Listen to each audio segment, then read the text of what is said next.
Hello guys, welcome back to my channel. आज की video जो है वो रहेगी UK visa processing time and document requirements के लिए।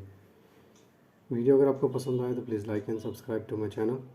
तो यूके वीज़ा प्रोसेसिंग टाइम जो आजकल लग रहा है स्टैंडर्ड विजिटर वीज़ा के लिए, वो लग रहा है तकरीबन 80 डेज़ टू 90 डेज़ तक। नॉर्मल इतना टाइम लग रहा है, आपका वीज़ा जल्दी भी आ सकता है, पर जो टाइम है जो लग रहा है मैक्सिमम इतना ही लग रहा है 80 टू 90 डेज़। इसके बीच बीच में आपका वीज़ा आ जाएगा।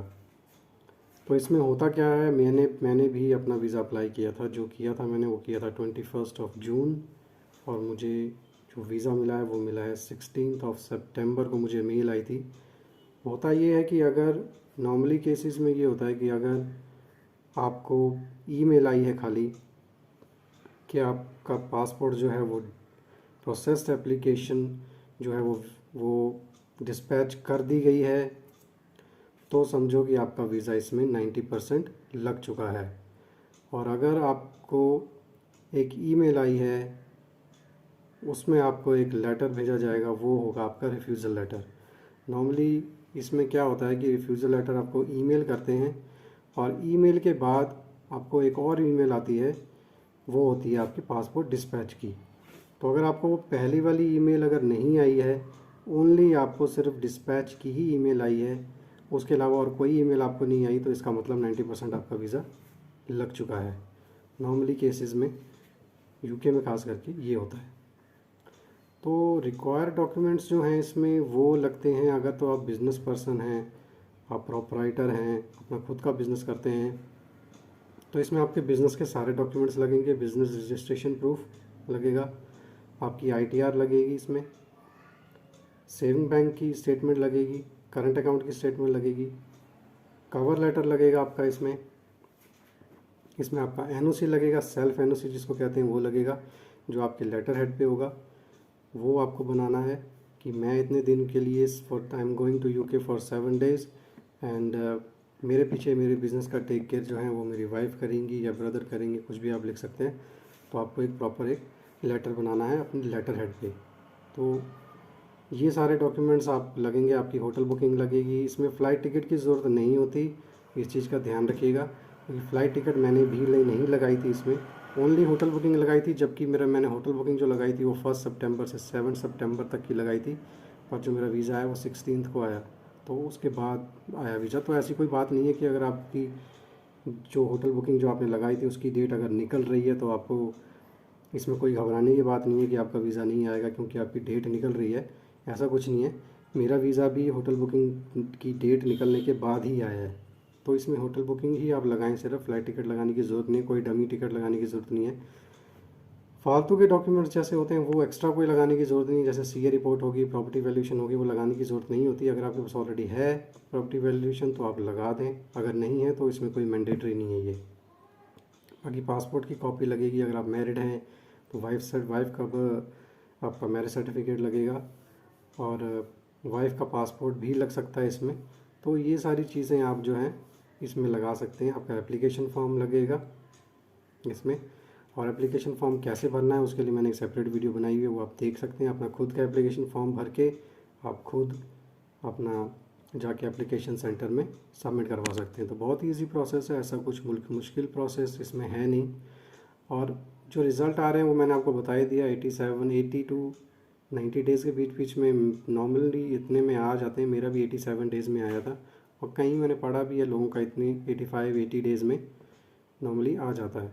तो ये सारे डॉक्यूमेंट्स जो है, अगर आप तो जॉब करते हैं तो फिर तो आपके अलग डॉक्यूमेंट्स होंगे, फिर आपको कंपनी से एनओसी लेनी है, और आप अपना अपॉइंटमेंट लेटर भी लगा सकते हैं, आपको सैलरी स्लिप भी लगानी है, सैलरी स्लिप लगा सकते हैं, सेविंग अकाउंट लगा सकते हैं आप। बाकी अपनी ट्रैवल हिस्ट्री अगर आपकी है तो उसकी भी आप पुराने वीज़े जितने भी आपके पासपोर्ट पे लगे हैं उनकी कॉपी आप करवा के एप्लीकेशन सेंटर में लेकर जा सकते हैं। वो ही आपको दोबारा स्कैन करके सारे डॉक्यूमेंट्स आपको वापस दे देंगे। तो अगर आपके पास कोई ट्रैवल हिस्ट्री है 2 4 5 कंट्रियों की तो अच्छी बात है, आप उनका सारा प्रिंट आउट निकाल लीजिए, और अपनी एप्लीकेशन जब आप सबमिट करवाने जाएंगे तो वो डॉक्यूमेंट्स भी स्कैन कराइए साथ में। बाकी आपका आधार कार्ड, पैन कार्ड लगेगा, पासपोर्ट आपका 6 मंथ्स का वैलिड होना चाहिए, पासपोर्ट की कॉपी लगेगी, और ये सारे डॉक्यूमेंट्स लेके ITR आपकी 3 साल की चाहिए। इसमें 3 साल की लगाएंगे तो बेटर है, अच्छा है। बाकी ऐसा कुछ नहीं है कि आपकी सेविंग अकाउंट में 5 लाख हो 10 लाख हो तो ही आपका वीज़ा लगेगा, ऐसा कुछ नहीं है। मेरे अकाउंट में 4 लाख कुछ था, 4,84,000 ऐसा था तो सेविंग में, और जो करंट अकाउंट था उसमें मेरा अराउंड 40,000 था। तो ऐसा कुछ नहीं है कि अगर आपके अकाउंट में 6-7 लाख नहीं होगा तो वीज़ा नहीं लगेगा, ऐसा कुछ नहीं है। आप वीज़ा अपना ले सकते हैं। डॉक्यूमेंट्स आपके प्रॉपर होने चाहिए। मेन इसमें जो चीज़ है जो UK वाले देखते हैं, जहाँ तक मैंने नोटिस किया है, वो देखते हैं आपकी बैंक स्टेटमेंट। आपकी बैंक स्टेटमेंट बहुत ध्यान से देखते हैं, क्योंकि अगर आप जॉब कर रहे हो या बिज़नेस कर रहे हो, अगर आप बोल रहे हो कि मैं बिज़नेस कर रहा हूँ, मैं दिल्ली में बिज़नेस कर रहा हूँ, फलानी जगह में बिज़नेस कर रहा हूँ, तो वो आपकी बिज़नेस लोकेशन में जाके आपका बिज़नेस पर्सनली देखेंगे नहीं कि है या नहीं है, वो सिर्फ आपकी बैंक स्टेटमेंट देखेंगे। अगर आप बोल रहे हो कि मैं जॉब कर रहा हूँ, मैं फ़लानी कंपनी में जॉब कर रहा हूँ, तो मेरे को वहाँ फलानी कंपनी में जॉब कर रहा हूँ, मेरी इतनी सैलरी है, आपने बोला मेरी 30,000 सैलरी है, तो वो आपकी जो है उस कंपनी में जाके पर्सनली जाके पता नहीं करेंगे कि ये बंदा यहाँ काम करता है या नहीं करता है, इसकी सैलरी इतनी है या नहीं। वो सिर्फ आपकी बैंक स्टेटमेंट से जज करेंगे। कैसे जज करेंगे? अगर आप कहते हो कि मेरी जॉब है, मैं किसी, मान लो आप मैकडी में लगे हो, एज अ मैनेजर लगे हो, एज अ सीनियर मैनेजर लगे हो, आप बोलते हो मेरी 35,000 सैलरी है, तो वो मैकडी में जाके चेक नहीं करेंगे कभी भी कि आप वहाँ काम करते भी हो या नहीं, वो आपके सिर्फ बैंक स्टेटमेंट देखेंगे। अगर तो मैकडी की तरफ से आपके अकाउंट में हर महीने 35,000 सैलरी क्रेडिट हो रही है, तो इट मीन्स आप काम करते हो। सेम अगर आप बिज़नेस करते हो, अगर आप बोलते हो मैं बिज़नेस कर रहा हूँ दिल्ली में, मेरी इतनी सैलरी है, मैं इतने मतलब मेरी अर्निंग है, मेरा बिज़नेस इतना टर्नओवर है, तो वो आपकी बिज़नेस देखने स्पेशली कभी नहीं जाएंगे, वो सिर्फ आपकी बैंक स्टेटमेंट देखेंगे। अगर आपकी बैंक स्टेटमेंट में मंथली ट्रांजैक्शन हो रही है, सेल हो रही है, परचेज़ हो रही है, सब कुछ वो बैंक स्टेटमेंट को ही जज करेंगे, उसी को वो अच्छे तरीके से जो चेक करेंगे और उसी से वो अंदाज़ा लगा लेंगे कि आपकी प्रोफाइल ओरिजिनल है या फेक है। अगर आपकी जॉब है तो आपकी सैलरी क्रेडिट होनी चाहिए। अगर आपकी सैलरी क्रेडिट नहीं हो रही तो इट मीन्स आप फेक डॉक्यूमेंट्स लगा रहे हो। अगर आप कहते हो मैं बिज़नेस कर रहा हूँ और मेरी टर्नओवर है, मेरी इतनी महीने की मेरी 45,000 पे सेल हो जाती है, तो 45,000 पे आपके अकाउंट में क्रेडिट भी होनी चाहिए, करंट अकाउंट में, तभी उनको जो है विश्वास होगा कि आप एक जेन्युइन बिजनेसमैन हो, आप अपना बिज़नेस कुछ कर रहे हो। तो ये सारे डॉक्यूमेंट्स, जो बैंक स्टेटमेंट है बहुत इंपॉर्टेंट चीज़ है, बाकी NOC है, आपका कवर लेटर बहुत इंपॉर्टेंट होता है। कवर लेटर में आप उनको समझाते हो कि मैं किस लिए जा रहा हूँ आपकी कंट्री में, मैं इतने से इतने देश के लिए जाना चाहता हूँ, मेरा नाम ये है, मेरी वाइफ का नाम ये है, और मैं ये बिज़नेस करता हूँ, मेरी इतनी टर्नओवर है, मैं ये कंट्रियों में घूमा हुआ हूँ, I am a genuine traveller. ये सारी चीज़ें आप उनको कवर लेटर में ही समझाते हैं, क्योंकि कवर लेटर ही एक ऐसी चीज़ है जिससे वो आपकी प्रोफाइल को समझते हैं कि आप उनकी कंट्री में क्यों जाना चाहते हो। अगर आपका कवर लेटर अच्छा होगा तो 60-70% चांस आपके वैसे ही वीज़ा मिलने के हो जाते हैं कि आप उनको अच्छे से समझा रहे हो कि मैं क्यों जा रहा हूँ आपकी कंट्री में। तो वीज़ा लेना इतना कोई मुश्किल नहीं है। वीज़ा ऑफिसर वीज़ा देने के लिए ही बैठा है, उनका काम है वीज़ा देना, शर्तें आपके डॉक्यूमेंट जो हैं बिल्कुल सही होने चाहिए। उनको आपको वीज़ा देने में कोई प्रॉब्लम नहीं है, आपके डॉक्यूमेंट सही होंगे तो वो वीज़ा देंगे। ऐसा नहीं कि आपकी बैंक स्टेटमेंट सही नहीं है और आपका कवर लेटर सही नहीं है, आपकी कोई ट्रैवल हिस्ट्री भी नहीं है।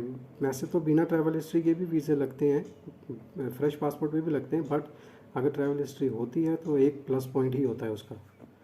तो ये सारी चीज़ें मायने रखती हैं। प्रोफाइल बनवाना कोई मुश्किल बात नहीं है, कोई 10 साल नहीं लगते हैं, आप 6 महीने साल में अपनी प्रोफाइल बिल्कुल रेडी कर सकते हो और अपना किसी भी कंट्री का वीज़ा ले सकते हो। तो मैं यही कहूँगा, अपनी खुद की प्रोफाइल रेडी कीजिए, खुद वीज़ा अप्लाई कीजिए, किसी के पास जाने की ज़रूरत नहीं है, वीज़ा आपका लगेगा। तो वीडियो अगर पसंद आए तो please like and subscribe to my channel. और अगर आपको किसी चीज़ की कोई इंक्वायरी चाहिए, कोई डॉक्यूमेंट्स के रिलेटेड कोई हेल्प चाहिए तो मैं कर सकता हूँ। डिस्क्रिप्शन में पुरानी वीडियोज़ में मेरा फ़ोन नंबर भी है व्हाट्सअप, उसमें आप व्हाट्सअप कर सकते हैं। जैसे ही मुझे आपका मैसेज मिलेगा, मेरे को टाइम जैसे ही मिलेगा, मैं आपको ज़रूर रिप्लाई करूँगा। Thank you so much, thank you for watching.